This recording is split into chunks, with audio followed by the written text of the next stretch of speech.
एकटा महेशवाणी यहाँ सब सुनू शिवरात्रि उपलक्ष्य में। धन्यवाद। जुनी पूछू हालचाल, जुनी पूछू हालचाल, तोहरा जमाई मैना, तोहरा जमाई मैना परम कंगाल। जुनी पूछू हालचाल, तोहरा जमाई मैना, तोहरो जमाई मैना परम कंगाल। जुनी पूछू हालचाल, अपना जे पांच मुख बर बिकराल, अपना जे पांच मुख बर बिकराल। कार्तिक के छ मुख, कार्तिक के छ मुख खाई लेल बेहाल। जुनी पूछू हाल चाल, कार्तिक के छ मुख, कार्तिक के छ मुख खाई ले बेहाल। जुनी पूछू हाल चाल, तोहरा जमाई मैना, तोहरो जमाई मैना परम कंगाल। जुनी पूछू हाल चाल, गौरी जी के कहू हम कौन हवाल, गौरी जी के कहू हम कौन हवाल। गणपति के सौंसे देह में, गणपति के सौंसे देह में पेट विशाल।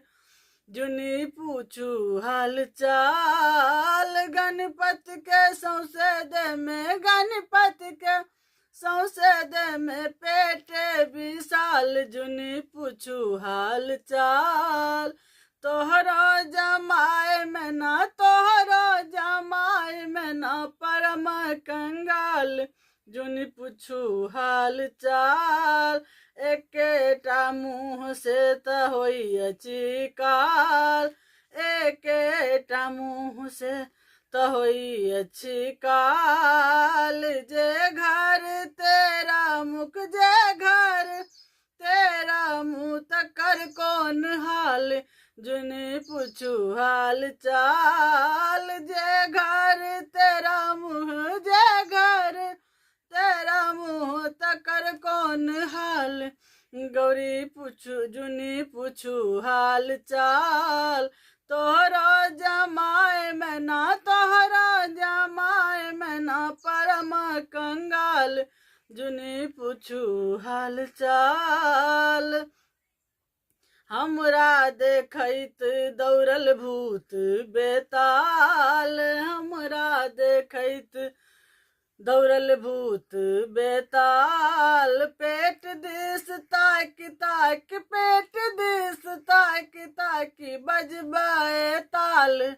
जुनी पूछू हाल चाल, पेट दिस ताक ताक, पेट दिस ताक ताक बजबै ताल। जुनी पूछू हाल चाल, तोहरा जमाई मैना, तोहरा जमाई मैना परम कंगाल। जुनी पूछू हाल चाल, सुन सुनी मैना पिटैथी कपार, सुन सुनी मैना पिटैथी कपार। वज्र परौ नारद, वज्र परौ नारद पर देलक भौचाल। जुनी पूछू हाल चाल, वज्र परौ नारद पर देलक भौचाल। जुनी पूछू हाल चाल, तोहरा जमाई मैना, तोहरा जमाई मैना परम कंगाल। जुनी पूछू हाल चाल, जन राखू मैना मन में मलाल, जन राखू मैना मन में मलाल। कहे कपिलेश है, कहे कपिलेश भोला दानी दयाल। जनी पूछू हाल चाल, तोहरा जमाई मैना, तोहरा जमाई मैना परम कंगाल। जुनी पूछू हाल चाल। धन्यवाद।